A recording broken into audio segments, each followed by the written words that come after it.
പറയുന്നത് രാമായണത്തിലെ സീതാ അപഹരണം എന്ന ഭാഗമാണ്. രാമനും ലക്ഷ്മണനും സീതയെ വനവാസത്തിലായിരുന്ന കാലം ഒരു ദിവസം സീതയുടെ മുമ്പിൽ ഒരു സ്വർണ്ണമാന ഓടി വന്നു.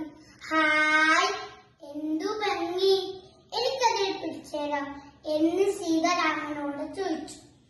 രാമൻ പറഞ്ഞു, അത് വലിയ രാസ്മരണമായ ജാലകം ആയിരിക്കും. സീത ഉണ്ടോ ഇതിൽ വല്ലതും കേൾക്കാൻ?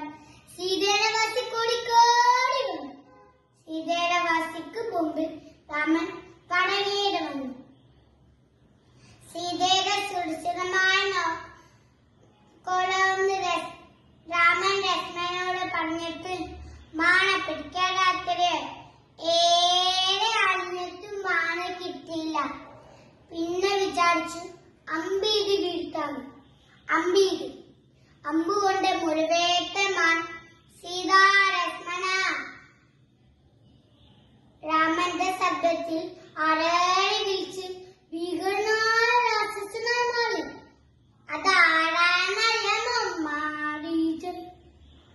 മാരീചൻ എന്ന ഭീകരനായ രാക്ഷസൻ, മായാവി. ഇത് കേട്ട് സീത പരിഭരിച്ചുപോയി.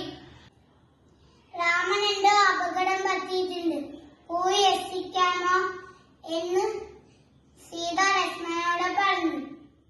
ലക്ഷ്മണൻ കുടിലിന് മുമ്പിൽ ഒരു വട്ടം വരച്ച് എന്ത് സംഭവിച്ചാലും ഇതിൽ നിന്ന് പുറത്തിറങ്ങും എന്ന് സീതയ്ക്ക് നിർദ്ദേശം നൽകി. രാത്രിയായി. അമ്പടാ, അതെല്ലാം ഒരാൾ ഒളിഞ്ഞിരുന്ന് കാണുന്നുണ്ട്. ആരാന്നറിയാമോ? രാവണൻ. ലക്ഷ്മണൻ പോയ തക്കം നോക്കി ഒരു ഋഷിയുടെ വേഷം കൈ വരിച്ച് കുടിലിന് മുമ്പിൽ എത്തി ഭക്ഷണത്തിനായി യാചിച്ചു. ആയി വന്ന സീത രേഖയ്ക്ക് പുറത്തു വരാൻ രാവണൻ തിരുപേരിച്ചു. രേഖയ്ക്ക് പുറത്തു